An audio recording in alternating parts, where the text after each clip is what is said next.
Welcome back to Hoops HD, everybody. Woohoo! This is our Monday evening Hoops HD report, recording Monday, February 22nd. I'm your host over here, Chad Sherwood. I Joined am to my David side Briggs by right over here. he's David Griggs. Below me, we got Joby Fortson. To his side, we have John Titel. Hey, why do I got to be up here next to Chad? Can't you move me down below? No. I don't like it up here. I'll tell you what, I'll just take you off the screen entirely. How's that? Why? What's this show going on? This is our Hoops HD report where we go over anything and everything going on among the major conferences and news and notes about all of college basketball. And we do have a lot to get to. There were a lot of games and a lot of, maybe not upsets, but a lot of bubble teams that don't like winning games this week. Before we even get into everything, John, Yeah. you're our bracket guessing expert. It seems like this happens every year. Am I wrong that we get to the end of February and all the bubble teams start getting upset by non-NCAA tournament teams? Is it a pattern like around this time of year? I don't know that it happens every year, but this is certainly not a unusual event. There's been so many years in the past where, these are the reason they're bubble teams is because they're not capable of beating the top 25 on a regular basis. So when you have a team that runs into a buzzsaw or even a regular saw, you can stub your toe and ruin your whole season. Yeah, let's see teams like Ole Miss losing this week and St. John's losing. It's just to DePaul. And who was it that beat? I was really big on Wichita. They went down the other day, didn't they? They did. No, they didn't. Okay, No, did not. SMU? No, Wichita helped put Wichita got a team great. Okay, may Wichita not won. be a protected seed much longer if they continue on this. Okay, I was really big on someone that lost to a really bad. Maybe it was David, you really need to know what teams need you're to talking start about. Yeah, like- and Wichita is now alone in first place. Hey, don't say I don't know what I'm talking about. Greg Marshall is doing a great job. I'll tell you what, I'm going to go ahead and pull up the screen here. And what I like to do, I've been doing a lot of them this recently. I would like to start the show off with another one of our blind resumes that we always have a lot of fun with these. And it may not be as hard as some of the other ones we've done in the past to figure out who these teams are, but I've got two teams up here. And John, let me start with you, and then I'll ask all three of you, which of these two resumes, left or right, do you like better? Just on what we've got here on the screen. And neither one is good. I'm not going to tell you neither one is very good, but we're looking at it, which of these two teams do you like a little better Clear right opinion, now? though. So let's see here. The OAR is a coin flip. The JNG says the team on the left. Non-conference strength of schedule says team on the right. I'll give Joby the edge with JNG, and I'll go with the team on the left. Team on the left, what you see on the left there is a lot less on the loss column, but on the team on the right, especially with the top half of tier 2 wins, you got a lot more of those tier 1, tier 2 stuff. Joby, you agree with him? I'm with John, and I'm biased. He definitely picked the JNG. I don't know what these teams are, but I like the team on the left a lot more. There aren't a lot of bad losses.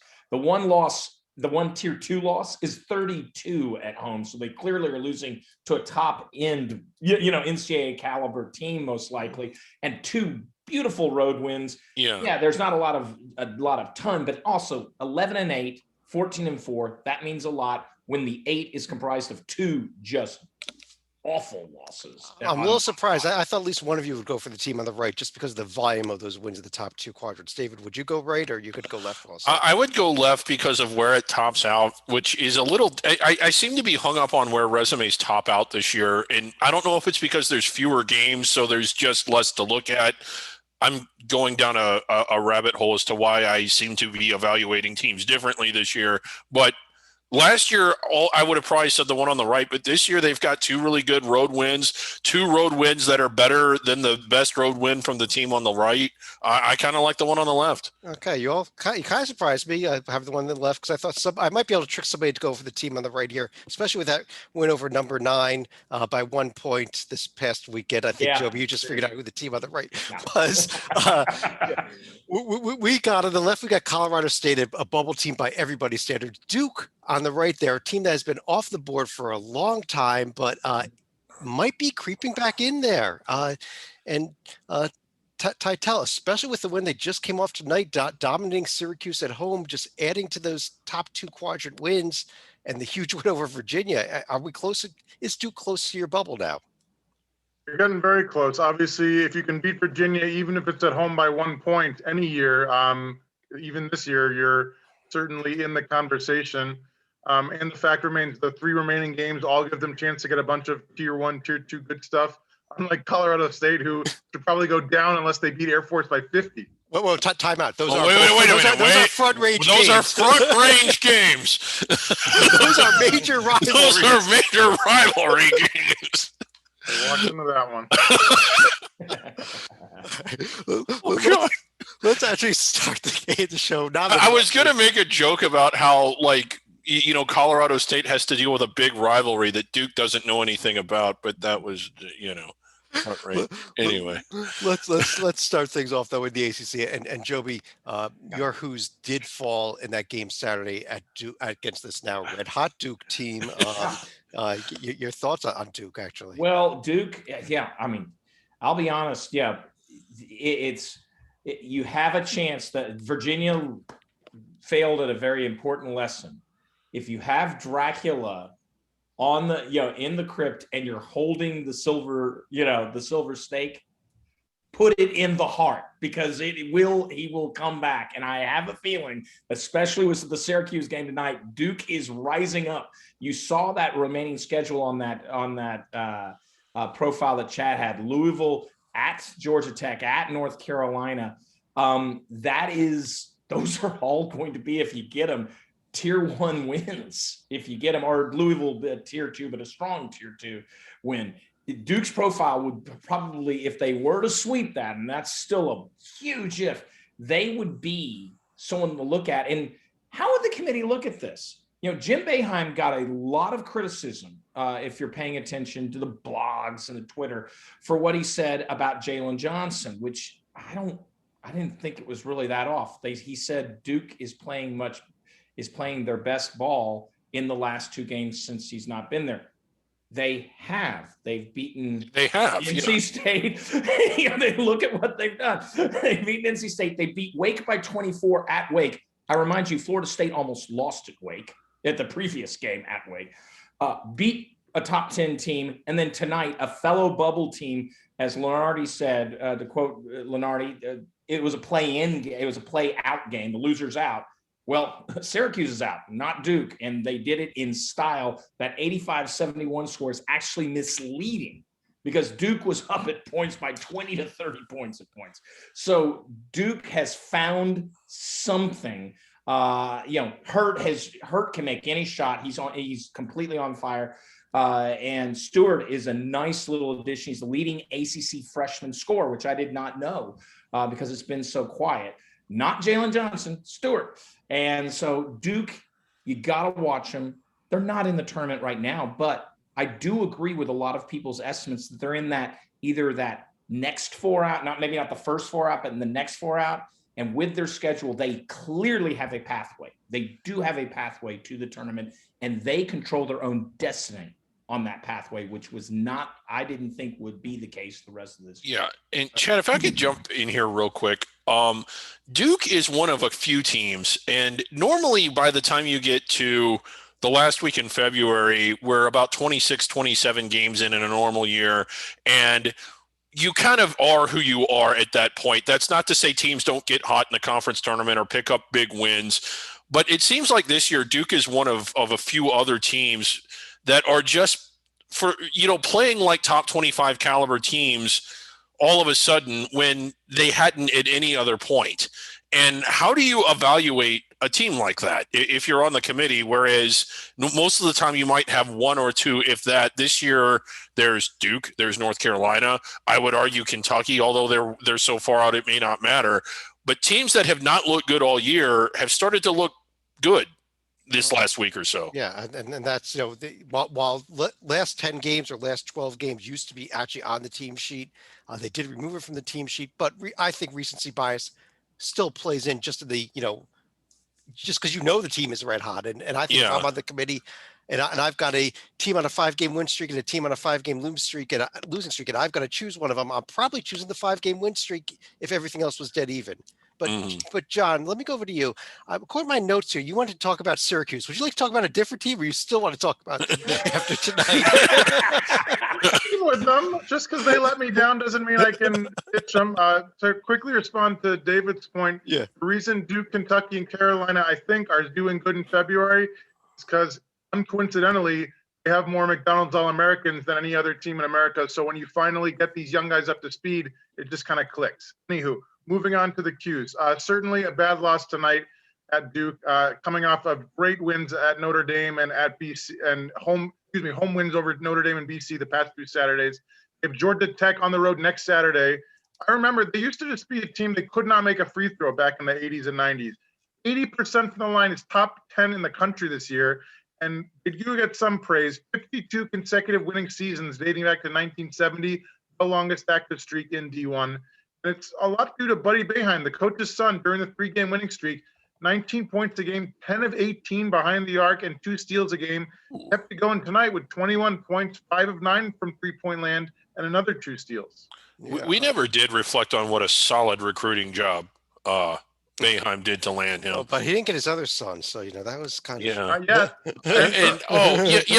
let's pull up Chad's favorite team here. David, I want to ask you about another team here in the ACC. But we're not going to. They won't even want to see. It doesn't even want us to talk about them. David, Louisville. I don't think you don't think they're even an NCAA tournament team at the moment, from what I've heard. Well, no, it's just. I could make a case if I really had to.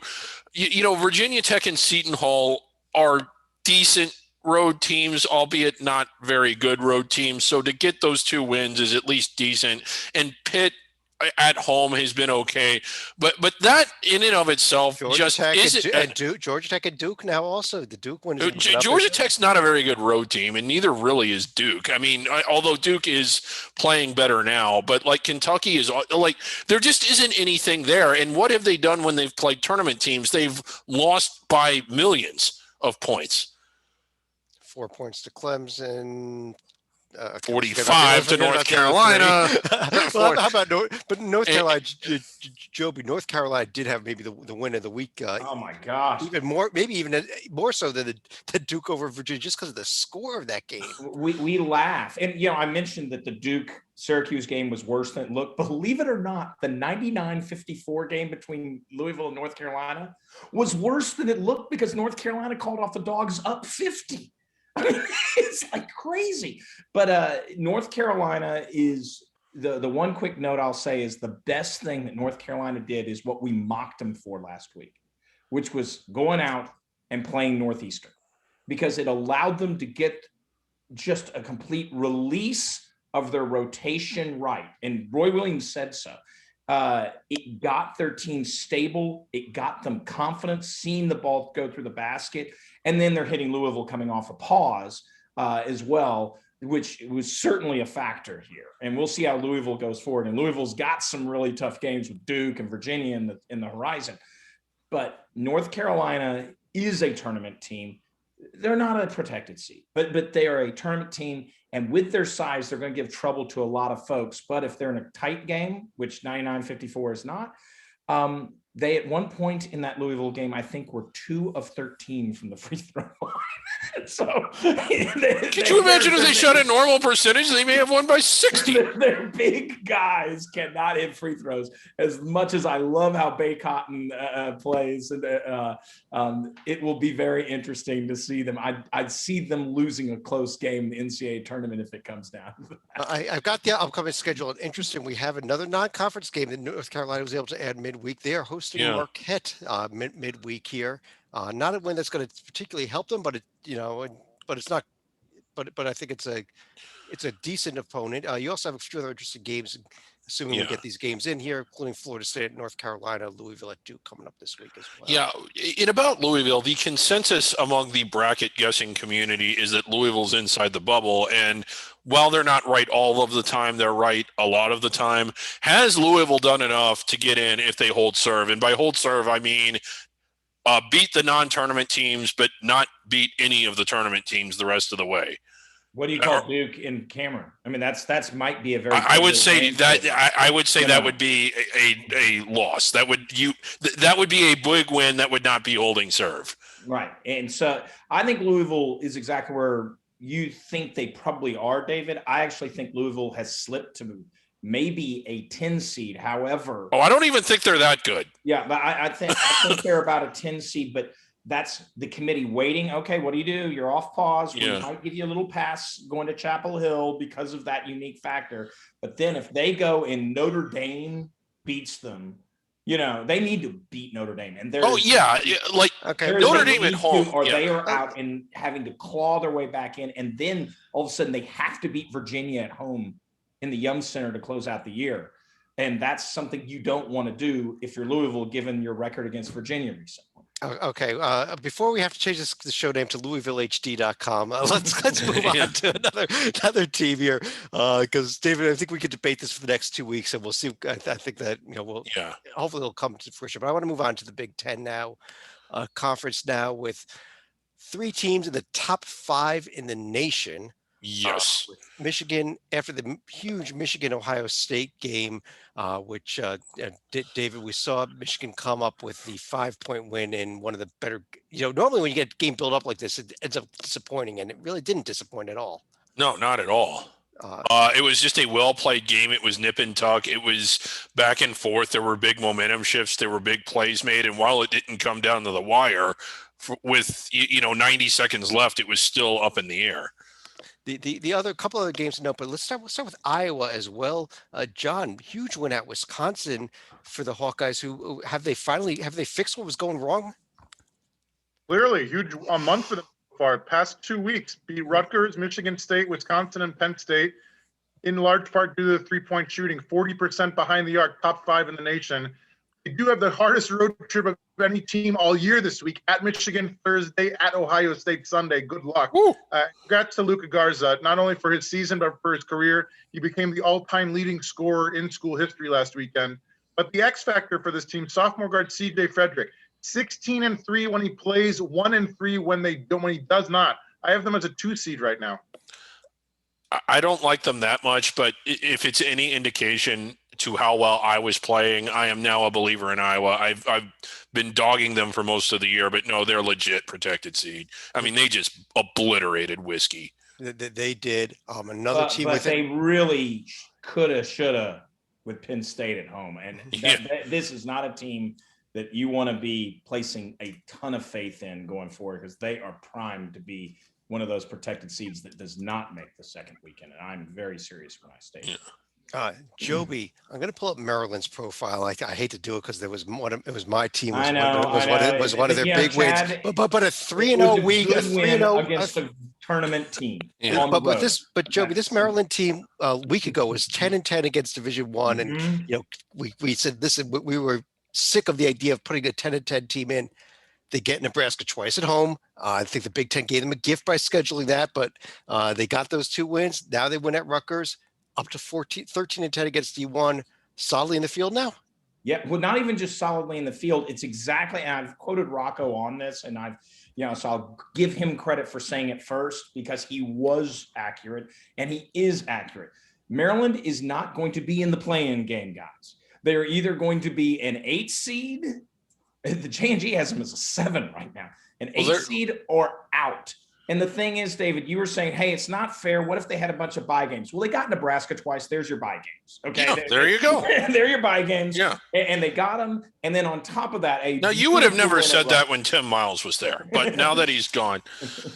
The beautiful wins at Rutgers. Beautiful win at Rutgers. When you combine all of that, Maryland is right now safely in the field. They need to take care of business. That schedule is not daunting. They should win all 3 of those games, though Michigan State is playing a lot better, as the team on the right found out. But the Maryland is a tournament team right now. They deserve it. But, man, you fall back to 500. I'm going to be screaming to keep them out, just as I was a week ago. Well, I'll tell you what. I think. Well, so will I if they lose all 3 of those. But good grief, David. I want to ask you about the team on the right, who is maybe the team that's in danger here in the Big Ten. The Indiana Hoosiers down to 12-10 overall, and with not an easy schedule at all left with these last 4 games. No, 3 of those 4 are really rough. I'd say I think the road game Michigan State's pretty rough too. It's still a road game. And I don't think they'll lose all 4 of them, but I could see them losing 3 out of 4. That puts them at 500. Which puts them right at 500. And in a normal year, I would say no way. But the one thing that they have on their resume that drags it down that Maryland didn't have, and I was making this point, is the Northwestern and Michigan State losses at home, whereas Maryland was 500 against essentially 90% of their schedule was teams that were not just in the field but in the top half of the bracket probably. Indiana's isn't I mean, they to have two losses like that. Maryland still does not have a loss to a team that, other than the one at Indiana, I suppose, who we're talking about now, that doesn't have a very good chance of wearing white, whereas Indiana has 1, 2, 3, 2. Well, That's not too bad, I guess. But I don't like it as much as Maryland's. John, you're our selection committee guest expert. Let's assume here Indiana goes 1-3, and the one is not the Michigan game. Let's say it's the Michigan State game or even the Rutgers or the Purdue game. They go 1-3. They win a Big Ten tournament game, but they lose their second. Now you're at a 14-14 Indiana team with the sweep of Iowa. In or out? On life support, that is a dangerous predicament, and it better be a heck of a team they beat in the Big Ten tourney, because that could make the difference between in and out. Yeah, I mean, I think it's real dangerous at that 14-14, and which means they got to win at least 2 of these 4, and that's a tough task there. Hey, Chad, the J&G has them as the first team out as we sit. Yeah. So that really puts the pressure on. Let's take a quick look at the upcoming alleged schedule. We always say alleged schedules in the Big Ten because who knows what's going to be on or off. But lots of important games here, including the Indiana Rutgers game, the Iowa Michigan, and the Iowa Ohio State games. We got Michigan and Indiana. We got Illinois, Wisconsin, Michigan State, Maryland. Penn State, Nebraska. David, I know you're circling that one.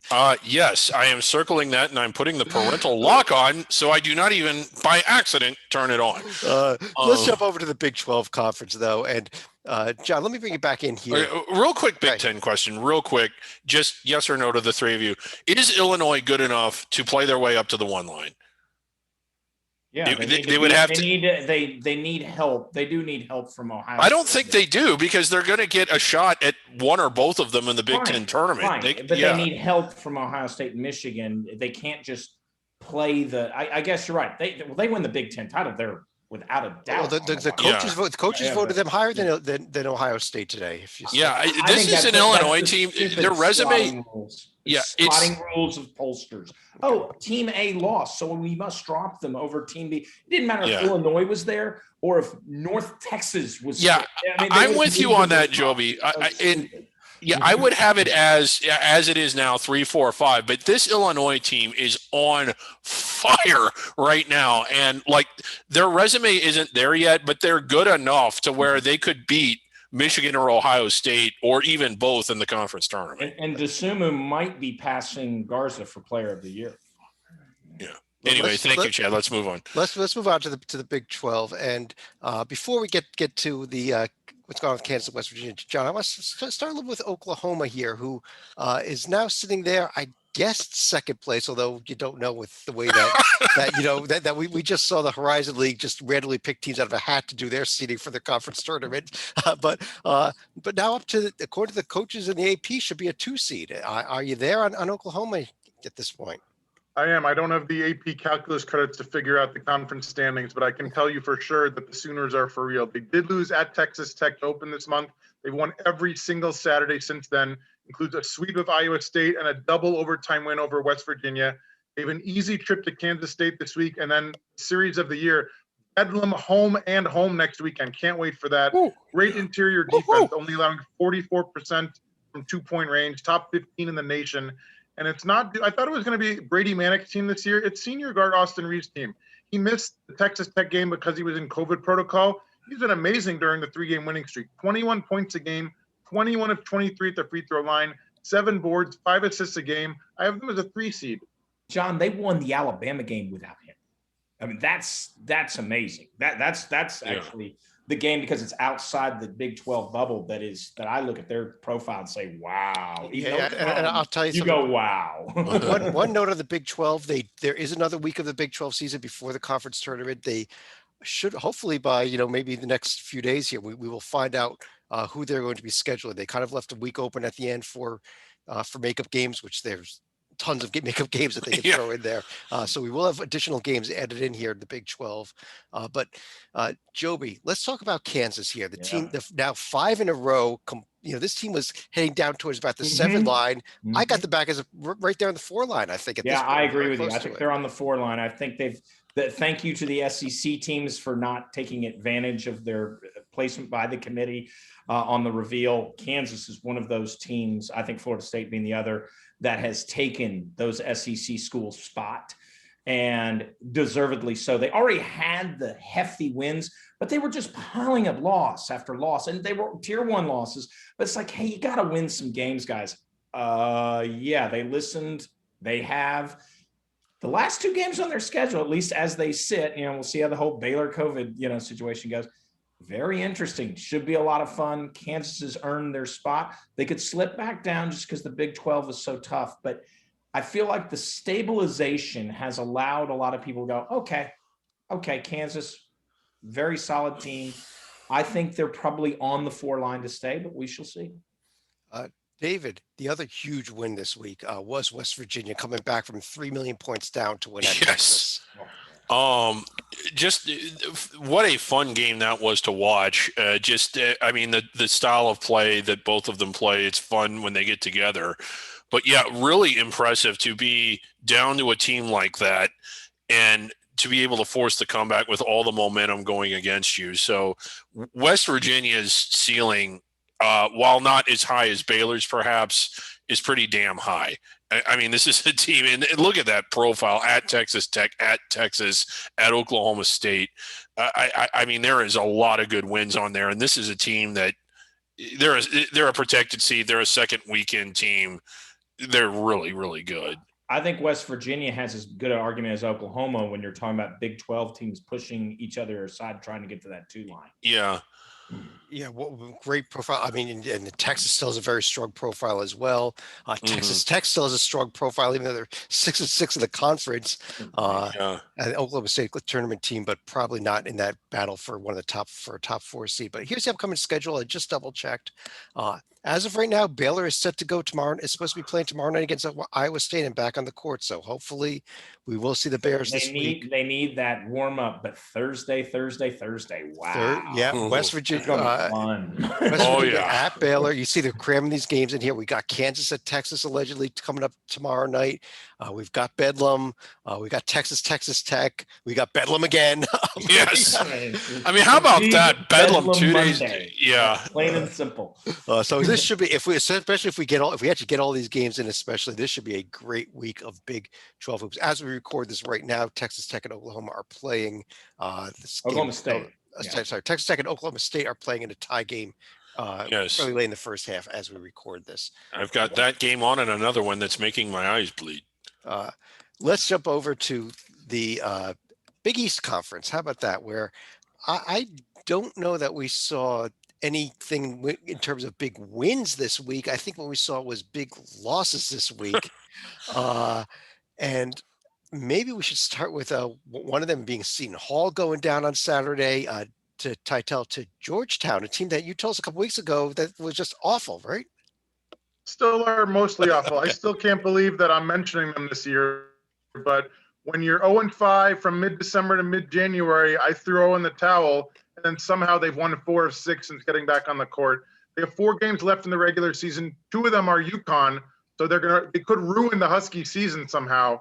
But it's been a nice mix. Northwestern State transfer Chudier Belay didn't score more than 13 points in any of his first 10 games this year. In the past 4 wins, he's not scored less than 16 a game. I have them as a 23 seed right now.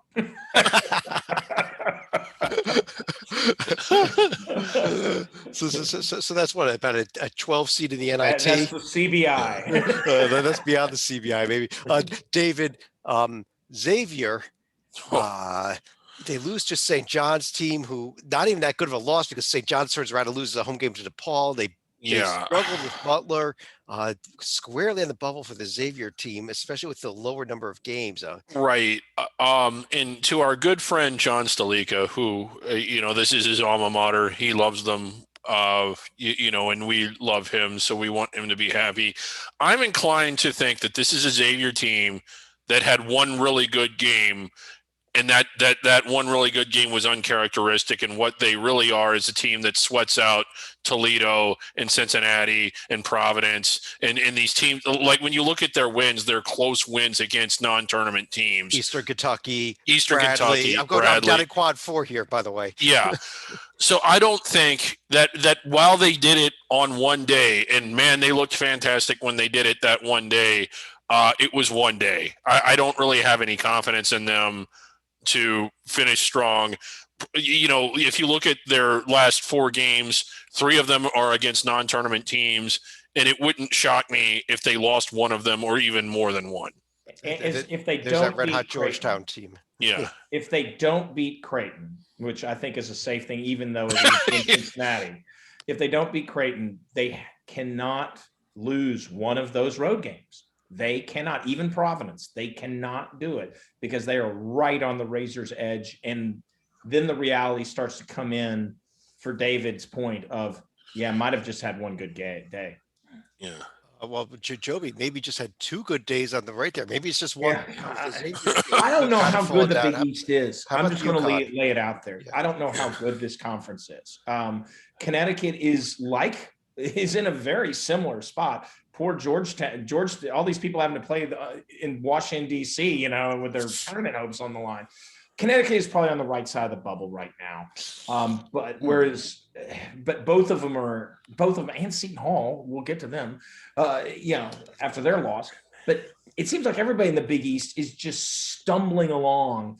And I'm not so sure that the conference is that deep as it were. I mean, come on. DePaul stinks as winning games. I mean, that's enough. That's a good point. Yeah, Connecticut just. I guess with UConn, you've got the kind of the asterisk with some of the losses because of Book Knight being out. He's back again. Right. While they lost to Villanova this weekend, they did play well in that game with him in there. So I like their chances in these last 4 games a lot more than some of these other teams. I agree with that. Yeah, they're a better team than Xavier. John, let me just ask you real quick. Big East, how many bids we've got Villanova and Creighton. I mean, are we looking at a 3-bid league potentially here? Or can we get more than 2 of these other teams in? More than 1 of these other teams in? I'll take the over if you set the line at 3, but certainly they all need to do something. They can't just stand pat and lose to Villanova and Creighton and beat everybody else. But I think that Connecticut situation is a bit unique in terms of with Book Knight, they're like an 8 seed good, and without him, they're way off the bubble. Let's take a quick look at the upcoming schedule here. A lot of important games, maybe not head-to-head against each other, but teams that need wins. I mean, St. John's is at Villanova. That's not going to help them, assuming they lose that. Right. Xavier with that Creighton game, but you got Seton Hall has to win at Butler, assuming those games are a go. You've got Xavier has to win at Providence. These are important games, even though they're not head-to-head among the top teams. And, of course, the Marquette, North Carolina game we mentioned. Georgetown has to win DePaul to keep that 23 seed. Let's jump over to the SEC here and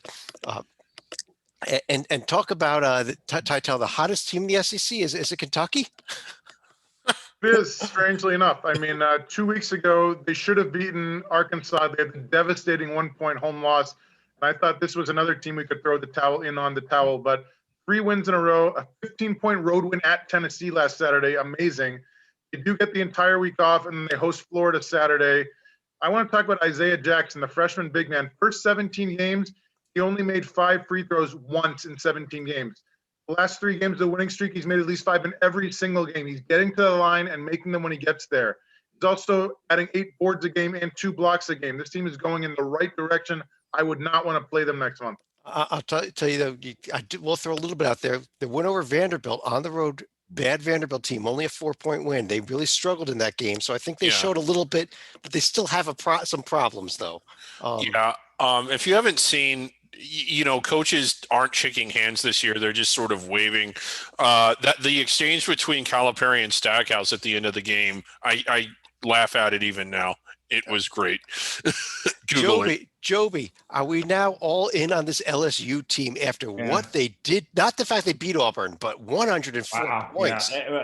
Yeah, LSU, the problem we had with LSU 3 or 4 weeks ago was they just hadn't played anyway. It's a similar situation to what, well, if we talk about Arkansas, it's almost, they're very similar tales.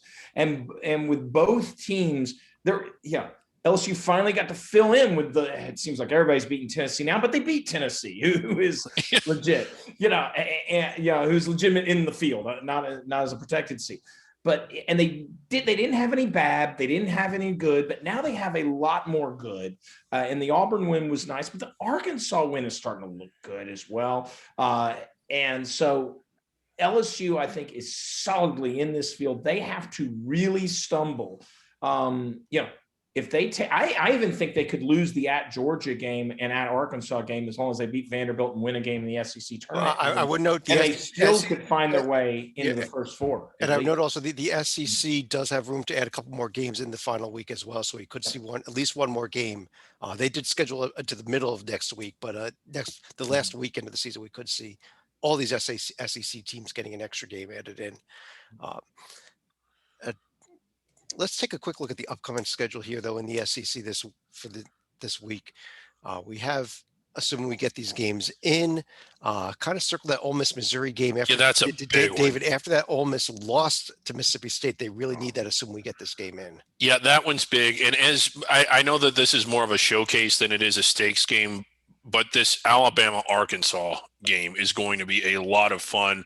Arkansas really on fire right now. Another team that I had dogged for a lot of the year that's really, really come to life. And then they get LSU on Saturday after that. Yeah. It's a big week for Arkansas. They're fun to watch. I of all the games, I'm very much looking forward to that one the most. Okay, so when we get them in, I'm not going to. Well, if Zach cancels it, I'm going to be very angry. Let's jump over to the Pac-12 conference, where as we record this right now, USC is doing unholy things to Oregon, an Oregon team that we thought was suddenly coming around, especially coming off of their sweep at home against Colorado and Utah. Joby, I know the game hasn't gone final. We could see a miracle second half comeback, right. But how about this USC team, though? I thought I had USC figured out. Yeah. I thought, Mobley, solid inside. They're the class of. I thought they were the class of the Pac-12. They probably still are the class of the Pac-12. But then they go to Title's Arizona. At home. Look bad. This was at home. This wasn't on the road. I'm sorry. You're right. It was at home. And they just looked bad. They looked out of their element. And Arizona, if they were eligible, I don't know if they'd be a tournament team right now. They did high NIT teams where I'd have them. And they kind of stubbed their toe. Now, they whip Oregon and they continue doing to Oregon what they have. I think a lot of that is forgotten. And USC will continue to go for it because I'm not impressed with another team we'll likely mention that's tied for first. And USC will win that regular season title and possibly get back to the 4 seed, which is where they were probably a week ago.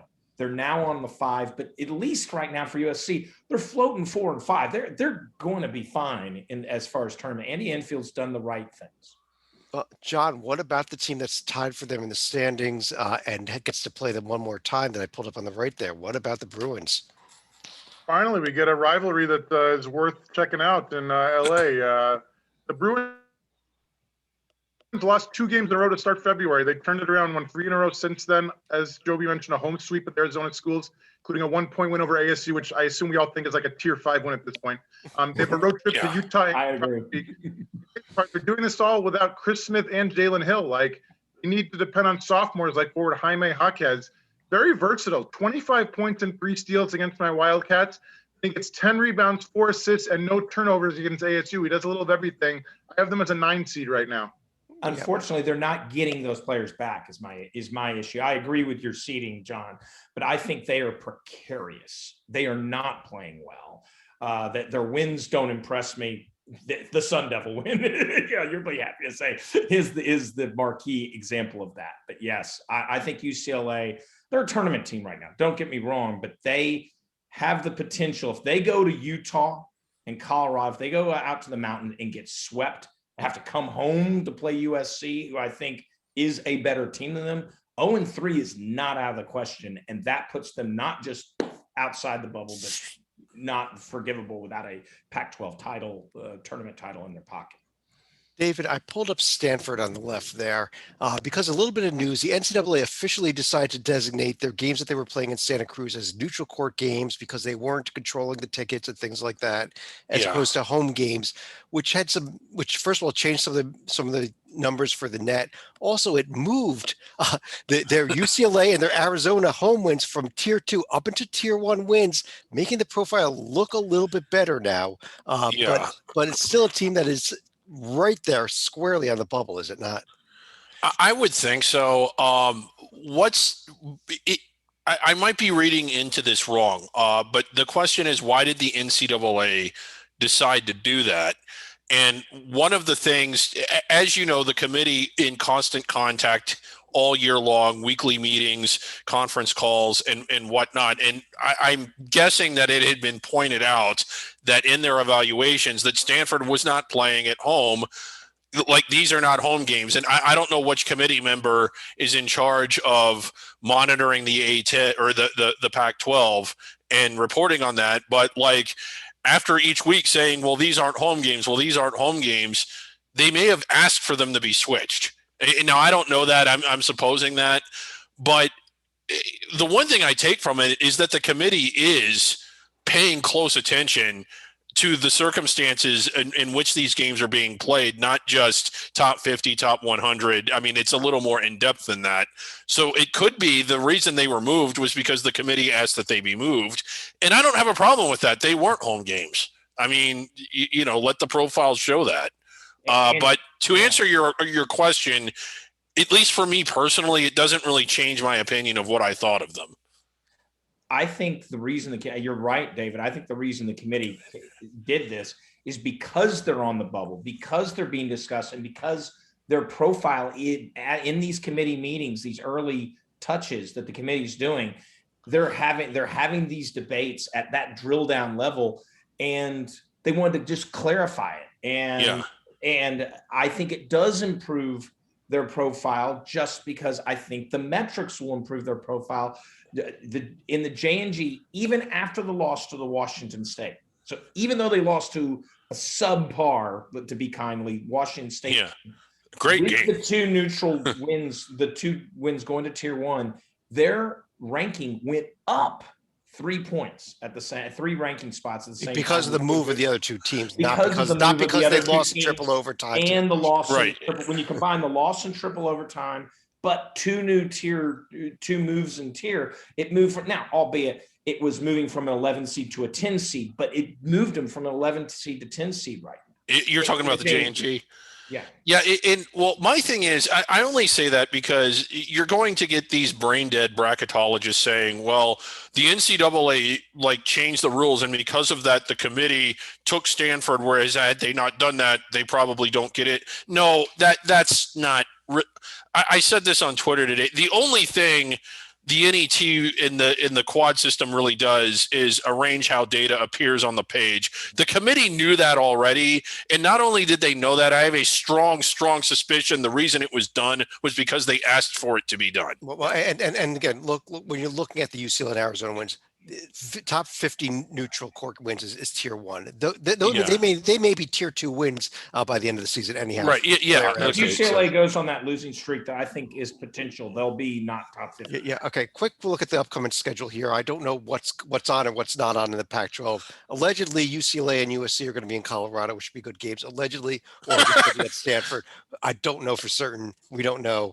But let's move on. This was allegedly going to be a good game tonight between Oregon and USC. The fewest number of cancellations, to their credit, of the Power 5 has been the Pac-12, playing an amazing 89% or something. Let's talk very briefly about the number 1 team in the nation, John. The Zags didn't have much problem this week with St. Mary's and San Diego, did they? They're becoming an afterthought with a pair of easy home wins last week to improve to 22-0. They're favored by over 25 a game in each of their final 2 home games this week. They're shooting unbelievable inside the arc, 64.5%, number 1 in the entire nation. I think they're going to end up sweeping every single conference award. My picks as a preview: Player of the Year, Drew Timme in the conference; Rookie of the Year and Defensive Player of the Year, Jalen Suggs; Sixth Man of the Year, Andrew Nemhard; Coach of the Year, Mark Few. And if BYU stubs its toe in the conference tourney, which I don't think it will, but if it does, they're going to go 6 straight weeks without facing a top 75 team. So my only concern is that they're not going to have the experience recently of playing a tournament caliber team. Yeah, they will get 2 more home games than the West Coast Conference, assuming that they play in it. There's been a little bit of rumblings, but assuming they played it, it would only be 2 games. They'd get a bye into the semifinals. So they'd play one more of these other teams here and then possibly BYU, but BYU would also get a bye to the semifinals if BYU slips up against a Loyola Marymount or a Santa Clara or a Pacific or a St. Mary's or whatever. That could change things around. I like this BYU team, not to beat Gonzaga, but a good 7, 8, 9 seed range. They're having a good year. Yeah, BYU gets St. Mary's on Saturday, and if somewhat interesting game. St. Mary's is a little bit of life, although they've been losing some inexplicable games as well. And they get San Fran before that. The Zags have Santa Clara and Loyola Marymount at home to end, and this will be the end of the regular season. What you see in the West Coast Conference, at least what you see on the screen there. The American, Joby. Woohoo! As we mentioned in our cattiness, Wichita State. How about that game at the Wichita State's game against Houston? Yeah. It didn't take me as much of a surprise because I love how this Houston team's structured. I really do. I love the tough defense. I love the long length. I think Sampson has a lot of, they have a lot of foundation back from last year's team that was also equally good. But they're not playing their best ball. As Evans, the East Carolina game should have been the real ding, ding, ding harbinger that should have sent off warning bells. So a Wichita State team who's playing solid, they, after the whole Greg Marshall mess at the beginning of the year, they've steadied the ship. And Wichita State right now is a tournament team. I mean, I can't believe it. We laughed at John Stalika wanting to bring up Wichita State in December. They're in the tournament right now. Now they might not hold it. They go out and they stub their toe 2 out of 3 on this final group. Those are some bad losses. Those are but right now, if the selection committee sat down and said, "Give me your 40," well, they get maybe the automatic bid. But if Houston were to win the automatic bid, this team would be among the 37 at large. Oh, absolutely. Yeah. Absolutely. This Wichita State team will have Houston. David, I've got a little breaking news here on Houston. They added a game coming up on Thursday night, a huge one. Non-conference Western Kentucky. Look at that one! Good for Houston. I love the fact they got this game added. I hope it doesn't suddenly get canceled at the last minute. But Western Kentucky, a very, very, very good team. I think we're going to get it's a great test for Western Kentucky. It would be a resume defining. Well, they already beat Alabama, but a second resume defining win for Western Kentucky. Yeah, and but they kind of Houston. It will help make up for the East Carolina, Tulsa, Wichita State. This will be probably end up being it'll be a tier 2 win at least. You mean South Florida doesn't make up for it? Yeah. But Western Kentucky could have really used those games and wins at North Texas too to get that net inflated a little bit, but whatever. But John, their last game, Houston, they got one more road game at Memphis.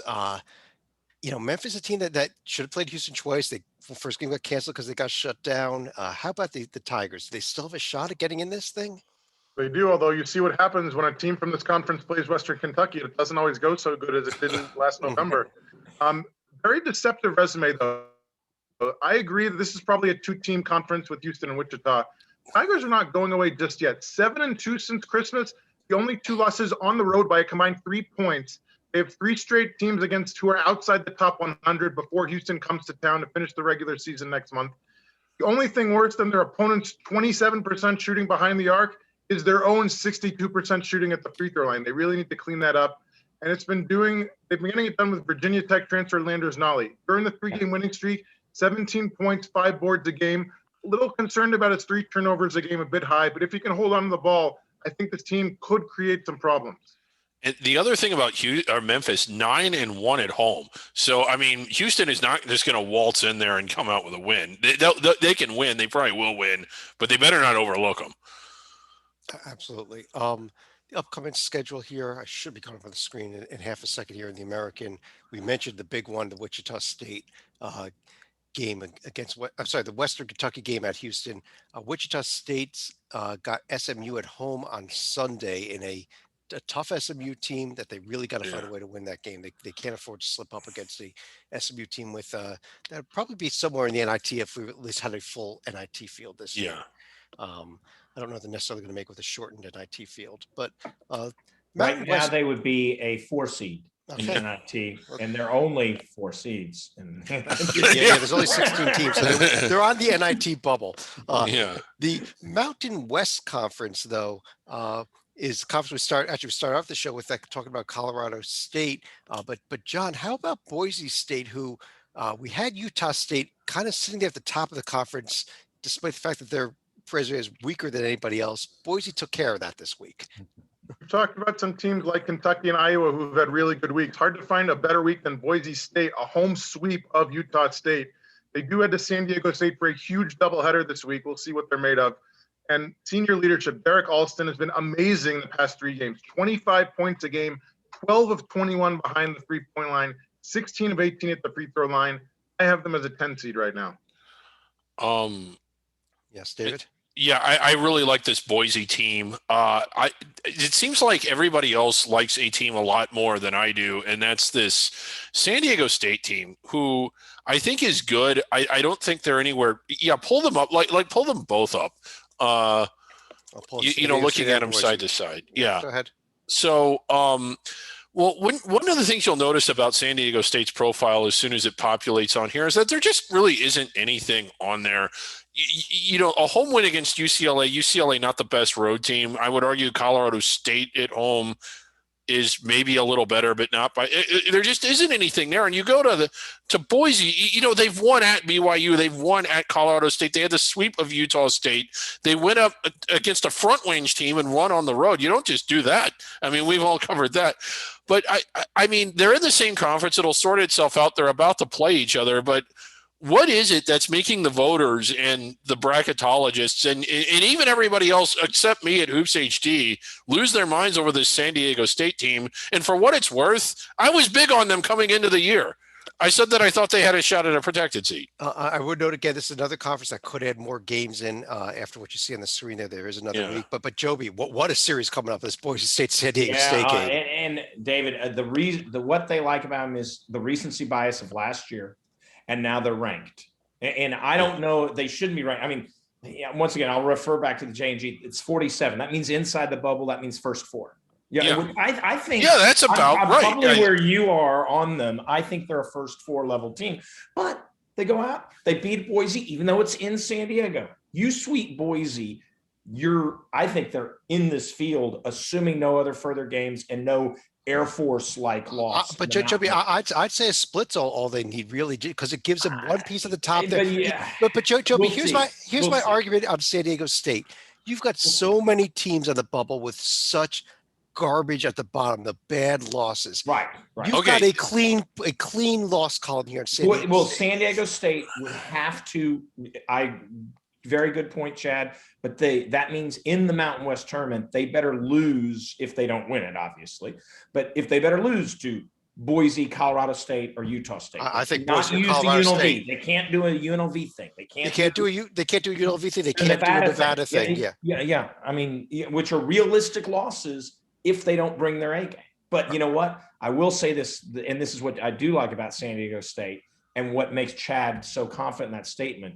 When they play those teams that aren't in that group of Boise, et cetera, they don't just beat them, they obliterate them. And that is why, you see Ken Pomeroy have them 19th, because their efficiency numbers, particularly in games they're favored, they will, they're they're a delight for people who want to bet on big spreads, and just as a note. The upcoming schedule, we mentioned the Boise State San Diego State game. We actually mentioned earlier that Colorado State's going to be hosting Air Force in some front range action. If you look for good games, and I don't think there are NCAA tournament implicated games, but Nevada at Utah State should be a good series as well this week. Yeah, I would say that. Two teams that are right there. Let's one more full conference to go through here. Very quickly over into the Atlantic 10, which is look at who's in first place. Good grief! Look at the first place. Oh my goodness! By win percentage, UMass has now moved into first place. Only 11 games compared to everybody else who's played a lot more. They've got a 108 net. But the big thing, we looked at VCU this week. It's a huge home win over Richmond. Turns around and loses at home to friggin' George Mason Joby. I mean, a game that was delayed by a day due to snow, and I'm sure that's what threw everything off. Oh my God, what a. So Richmond's out because they lose to VCU. VCU's out because they lose to George Mason. I mean, this is a mess. All right, so the big, we just came from the Mountain West. I think right now you can make a serious case. 3 teams, if it were held today, Colorado State, Boise State, and San Diego State are all in. The exact opposite is you're seeing a bunch of teams just out in the A-10. The Bonnies and VCU are fighting for one at-large spot, and so maybe they'll get to, if someone wins and then the best of the Bonnies and VCU gets an at-large. That's how this conference is going to. Pull up the Bonnies and VCU, Chad. Okay, I'll pull them quick, and then because we do want to keep the Bonnies. The Bonnies actually have, the numbers wise, not bad. They can't afford losses because one of their most attractive features is that loss column. The 11 and 3 is a nice little thing. They have the clean loss column, no tier 3 losses, winning record against the top 2 quadrants, which is a good and they beat their competitor for the space in the conference for now in VCU. I know it was at home, but that is, if you're the current committee, I know teams get bids, not conferences, but often it comes down to 2 teams in the same conference with similar profiles. If I'm a committee member, that head-to-head win might just be enough for me. Well, St. Bonaventure, kind of hard to evaluate here. While they do have the clean sweep, they also haven't played enough. I mean, they've basically played half of a season. And the win at Richmond is good, but that's really the only team. And I'll tell you what, though, David, they actually get 3 games this week because they got to be done by I think the last A-10 games actually going to be Monday the 1st. The A-10 tournament is going to start Wednesday, March 3rd. And that didn't do them any favors either. I think they would have benefited from more games. But, in looking at it, essentially it's an all A-10 profile. And, they've won at Richmond, who's not in the field, and they've, won at home against VCU, who might be on the bubble, but you beat them at home. Does it top out high enough to say that, hey, this team's safely in, even though they haven't gotten all the losses? They're going to have to pick up another decent win in the A-10 tournament, and they're going to have to win these last 3 games. One of them is a home game against Dayton, Titel. What about Dayton getting the sweep in the Arch Baron Cup this week? Our favorite. So we talked about some of the other conferences. Mountain West, there's only 4 or so teams can win it. American, 2 to 3.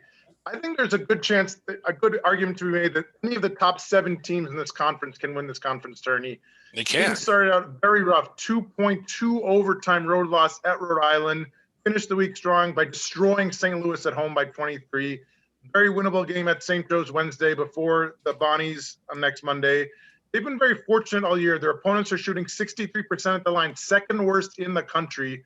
But it was freshman Zimi Wokeji. Entered the week, he only scored 2 points combined in 3 February games. Exploded for 29 points and 9 boards in the loss to the Rams. Unbelievable performance. Hey, John, I agree a lot with what you said, but I'm going to take issue with one thing. It's only 6 of the top 7.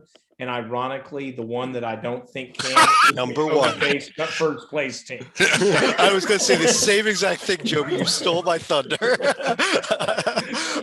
There's the upcoming schedule. You also want to circle this game here tomorrow night, St. Louis at VCU, assuming we get that game. big one. Yeah. And Richmond at St. Louis on Friday. Just There are some big games. knock the Minutemen out. Just get, please, Richmond, take care of business, please. Yeah, but and I'm not certain how the A10 is even going to see the conference tournament if they go by a method other than winning percentage. UMass, even if it ended up right now, might not even be the 1 seed. We have one other team, David, I want to discuss real quick here. They are in the top 25. Loyola Chicago still up there. They got the win on last week on Wednesday against Valpo. I believe that's the only game they technically played in the last Barely this week. And still, they struggled in that one. Yes. Yeah, it does. And if you look at their remaining schedule, I think that they'll be in the field and maybe even in on the first ballot if they went out through the regular season. They might need to avoid a loss in the quarterfinals because they'll be playing such a weak team. But given where this team is in the rankings and given like what they've done on the road, I just think that this team is not only in, but rather safely in if they beat the Salukis. Yeah, they got 2 games with Southern Illinois coming up this weekend before Arch Madness next week. We mentioned Drake very quickly, who struggled but got a win today against Valpo. But personnel issues with them losing not one but 2 key players. Tank Campbell is out but might be coming back. But they just lost their number 2 scorer now, Roman Penn, who's done for the season. So, Drake, who is second of these 2 teams in the Missouri Valley, is going to really need to struggle to find a way to win these games in Bradley and at least get one in Arch Madness, I think. Yeah. Ironically, Loyola Chicago needs Drake to play well. It doesn't need to, but they need each other. They lift each other up. Drake being at 33 and it being a road win, I don't think Loyola Chicago loses a tier. It'd be almost impossible for that game to fall out of tier 1 at this point, but it'll definitely make it a worse looking win. Well, all of a sudden you can't say, which I think the committee does look at, who'd you beat in the field. Drake stumbles at Bradley, they're no longer in the field at that point. And so that hurts Loyola Chicago. Not enough to kick them out, but probably a seed line or 2 gets affected at least. Let's go ahead and pull this down here. And Joby, we're going to move over to final thoughts. And let me start with you because you're on the screen right now. Okay, there we go. One final thought. I'm just going to go back to my not a blind resume, but there's a category in the J&G, a very big, and I just actually referenced it, so it's a good segue. One of the elements I believe that the NCAA tournament selection committee takes into account is weighted tourney wins against teams in the tournament. And so the J&G looks and tries to analyze that. And there's no surprise that 4 of the top 5 teams in that category, if you look at just that category within the J&G, 4 of the top 5 teams are Gonzaga, Baylor, Michigan, Ohio State. Okay, that they're the consensus number 1s. Maybe Illinois, you can debate with Ohio State, but that's 4 of the 5. Can anyone tell me the 5th team? Hint, they've beaten a 2 seed, a 3 seed, a 7 seed, an 8 seed, a 9 seed, a 10 seed, several teams in the high NIT field. They've only lost to a 3, a 4, a 7, and 2 teams that are constantly mentioned as maybe not the first 4 out, but the next 4 out. Is it Illinois? And yet that team is rated by Bracket Matrix at a 7 seed. Yes, I'm going back to the same thing I've said over and over again. Look at Clemson's resume. Yeah. Look at Clemson's resume. It is a good resume. And when I am dead serious, I think the bracketologists have missed this one. I think the committee's going to look at the resume. I think they will be. Well, I would hope they will be the shock team when they want to come out with a 5, or if they go on a little run, a protected seed, dare I say, when they come out, everybody's going, why is Clemson that? And it's because you beat Alabama, you beat Florida State, you beat Maryland, you beat Purdue. I mean, it is a good resume. Yeah, so. There it is right there, that Clemson resume. More than if they could double their number of road wins this week at Wake Forest, it would be. Yeah. But I mean, North Carolina, good team. I mean, it's like Louisville's in the tournament. I mean, they have the Alabama and Purdue being neutral court wins is very good still. Yeah, and a lot of times here with selection committee members, they talk about road neutral record, not road record. I hear that a lot from them. Yeah. But let's go ahead and pull this back down. And John, let me move to you for your thought. So I want to focus on 7 p.m. this coming Thursday night. The game, of course, to watch is going to be Iowa, Michigan. The game I'm going to be happiest to actually see tip off is number 12 seed Robert Morris at number 5 seed Detroit Mercy in the Horizon first round. Last March, we saw most conference tournaments get canceled. Then the NCAA tournament got canceled. I was not sure what was going to happen in 2021. I'm sure it's going to look and feel a lot different than normal. The smartest thing the Horizon did, they have 4 magic words: bracket subject to change, which I hope everybody does for their own bracket. The good news, it looks like we're less than 3 days away from postseason basketball. Absolutely. We're very excited, and we've got a lot of content coming up on the website here. We are going to just be every day that there is conference tournament play, we are going to be doing a podcast that night after the games. Yeah. Our The championship week video notebooks will for actually 2.5 weeks. It'll start with the lead in on Wednesday night during our Under the Radar show into the Horizon. And then beginning Thursday night, I think there's one day off we have in there when there's no games. But David, you want to finish out the show?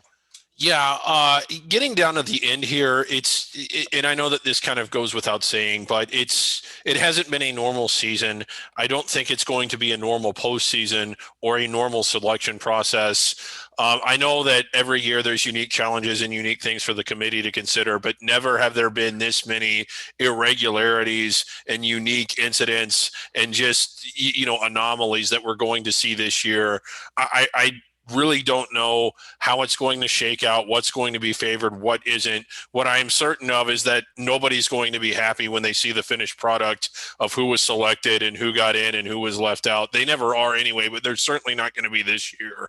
It's not a task that I envy them. We're doing our own brackets, each week, and we're going to have our mock committee. And I don't know how that's even going to come out. I don't know what ours is going to look like, but I don't know. I'm glad that we had the season. I'm looking forward to the postseason, but I'm very much looking forward to this being the last season that we ever have like this. Oh, please never again. Never Yeah. again. But on that note, I do want to thank everybody for joining us. As I mentioned, we'll be back Wednesday night with Under the Radar. We will do a bracket rundown show in addition to our championship week notebooks. We'll be doing that on Thursday. We'll have a few more of those as the rest of the season goes. We'll have another Hoops HD report next Monday night as well. But on behalf of David Griggs, Joby Fortson, John Titel, I'm Chad Sherwood. Thanks for joining us. Talk to you again real soon.